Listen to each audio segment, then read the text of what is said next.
അസ്സലാമു അലൈക്കും. ബീറ്റ്റൂട്ട് കഴിക്കാൻ ഇഷ്ടമില്ലാത്ത മക്കളാണെങ്കിൽ ഇതുപോലെ പച്ചരി ഉണ്ടാക്കി കൊടുത്താൽ ഉഷാറായിട്ട് കഴിച്ചോളും. നമുക്കൊന്ന് ചെയ്ത് നോക്കിയാലോ.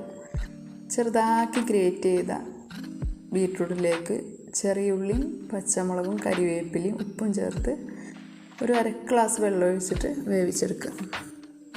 ഇനി നമുക്കിതിലേക്ക് ഒരു അരപ്പ് തയ്യാറാക്കാം. ഇതിലേക്ക് ആവശ്യത്തിനുള്ള തേങ്ങ എടുത്ത് ഒരു 4 അല്ലി വെളുത്തുള്ളിയും ഒരു 1/4 ടീസ്പൂൺ കടുകും 1/2 ടീസ്പൂൺ നല്ല ജീരകവും ചെറിയ ജീരകവും ഇട്ട് നല്ല ഫൈനായിട്ട് അരച്ചെടുക്കുക. എന്നിട്ട് ഈ ബീറ്റ്റൂട്ട് വെന്ത് കഴിഞ്ഞായിട്ട് വെള്ളമൊക്കെ വറ്റി വരുമ്പോൾ നമുക്ക് ഈ അരപ്പയ്ക്ക് ചേർത്ത് കൊടുക്കാം. കടുക് ഏറിപ്പോവരുത് കേട്ടോ. കടുകും ജീരകം ഏറിപ്പോയാൽ ടേസ്റ്റേ മാറിപ്പോവും. അതുകൊണ്ട് കടുക് ചേർക്കുമ്പോൾ ഒരു 1/4 ടീസ്പൂൺ മാത്രം ചേർക്കണം. ഇനി നല്ല കട്ട തൈര്, പുളിയുള്ള തൈര് ചേർത്ത് വെക്കുക.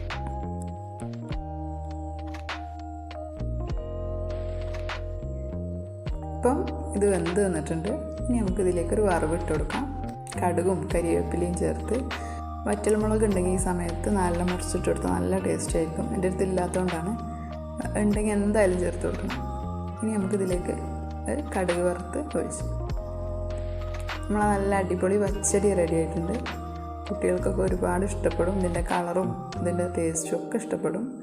അപ്പോൾ എല്ലാവരും ഒന്ന് ഉണ്ടാക്കി വെക്കുക.